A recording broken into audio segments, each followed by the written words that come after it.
कृष्णा, जो नाम सुनते ही एक अलग सा पॉजिटिविटी और शांति महसूस होती है। श्री कृष्ण जिन्होंने हमें धर्म सिखाया और श्री कृष्ण ने ही हमें कर्म सिखाया। कोई इंसान हिंदू धर्म से हो या ना हो, लेकिन श्री कृष्ण के बाल लीलाएं और उनसे जुड़ी हुई बातें उन्हें मंत्रमुग्ध जरूर करते हैं। इसीलिए दुनिया के हर कोने में कृष्णा में विश्वास करने वाले बहुत सारे लोग हैं। और लोगों का भरोसा हो भी क्यों ना, क्योंकि हमारे कन्हैया जी तो हर जगह हर समय अपने उपस्थिति का प्रमाण देते रहते हैं। और भगवत गीता के अनुसार ये पूरा संसार उन्हीं का ही तो एक छोटा सा हिस्सा है। श्री कृष्ण से जुड़ी हुई कहानियां और रासलीला के बारे में हम सभी ने सुना है, लेकिन क्या आपको पता है कि वृंदावन में एक ऐसी रहस्यमयी जगह है जहाँ पे श्री कृष्ण रोज राधा रानी और गोपियों के साथ आते हैं और रासलीला रचाते हैं। So hi guys, welcome to our channel Mythscope. और आज की इस वीडियो में हम वृंदावन में स्थित निधिवन के अविश्वसनीय रहस्य के बारे में जानेंगे। तो ये वीडियो बहुत ही एक्साइटिंग होने वाली है, तो वीडियो को अंत तक जरूर देखें। वृंदावन, वृंदा जिसका अर्थ है तुलसी, और यहाँ पे तुलसी का बड़े बड़े पेड़ पाए जाते हैं, इसीलिए इस स्थान का नाम वृंदावन है।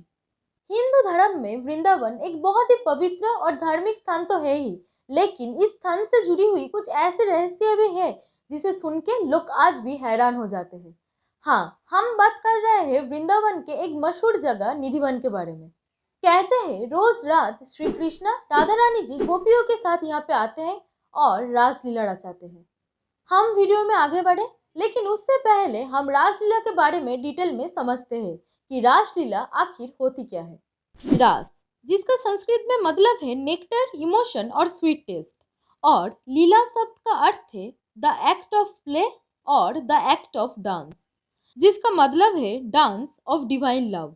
माना जाता है श्री कृष्ण बचपन से ही बहुत ही नटखट और शरारती थे। वो गोपियों के साथ खेलते थे, उन्हें तंग करते थे, उनके घरों में से मक्खन चुरा के खाते थे और डांस करते थे, जो कि श्री कृष्ण अपने भक्त के साथ समय बिताने के लिए किया करते थे। तो रासलीला असल में वो नहीं जो आजकल हम आधी अधूरी बातों को सुन के उसे समझ लेते हैं। तो रासलीला का असली मतलब है भगवान और भक्त के बीच एक अटूट रिश्ता, जो कि रास यानी नृत्य के रूप में भगवान और भक्त के बीच साक्षात्कार को दर्शाता है। वृंदावन के ये निधिवन, जो कि आज भी श्री कृष्ण राधा रानी जी और गोपियों के रासलीला का प्रमाण देता है। निधिवन में लगे हुए तुलसी का पेड़ बहुत ही रहस्यमय है। वो वैसा नहीं है जो अक्सर हम घरों में देखते हैं। ये तुलसी का पेड़ बहुत ही अलग और बड़े बड़े होते हैं, जिसे वन तुलसी भी कहा जाता है, जिसका ऊपरी हिस्सा बहुत ही हरा भरा होता है, लेकिन निचले हिस्से यानी कि जड़ बहुत ही सूखा और खोखला होता है।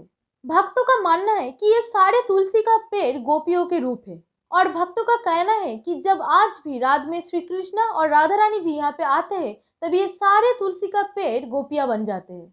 यहाँ पे आने वाले सभी भक्तों को ये तुलसी के पेड़ों को सिंदूर लगाना, उन्हें कुछ अर्पण करना, यहाँ तक उन्हें छूना भी सख्त मना है।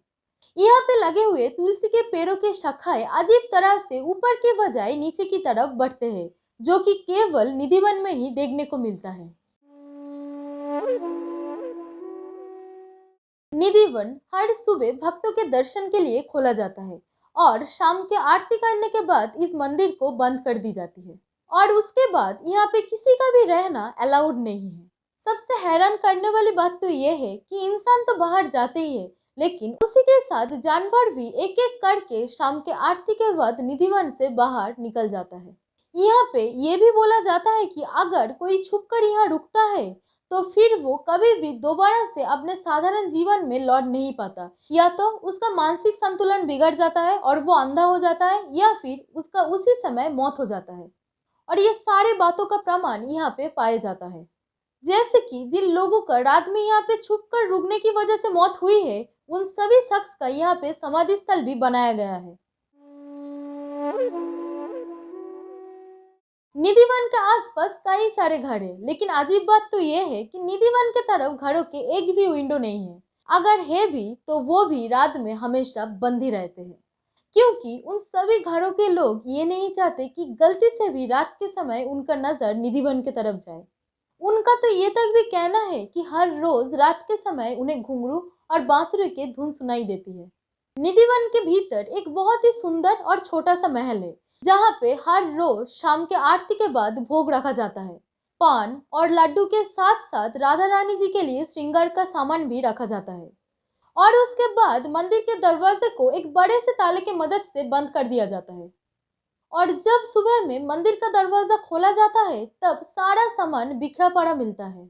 आधी चबाई हुई पान, आधी खाई हुई लड्डू और श्रृंगार का सारा सामान बिखरा हुआ पाया जाता है।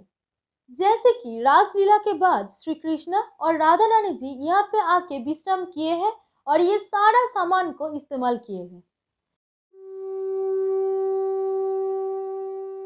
आखिर में मेरी यही कहना है कि ईश्वर हमारे चारों तरफ है और हम उनका ही हिस्सा है। हमेशा ईश्वर को अपने भौतिक आंखों से नहीं, अपने मन के आंखों से देखना चाहिए। और इसीलिए सूरदास जी अंधे होने के बावजूद उन्होंने श्री कृष्ण के ऐसे वर्णन दिए हैं जो शायद और कोई नहीं दे सकता। So that's it for today's video. अगर ये वीडियो आपको थोड़ी सी पसंद आई है तो प्लीज इस वीडियो को एक लाइक करें एंड अपनी फैमिली और फ्रेंड्स के साथ इस वीडियो को शेयर करें और हमारी चैनल मिथस्कोप को सब्सक्राइब करें, क्योंकि आपका एक लाइक और सब्सक्राइब हमें मोटिवेट करता है कि हम आपके लिए ऐसे ही वीडियो लाते रहें। So see you in the next video. Till then Radhe Radhe, जय श्री कृष्ण।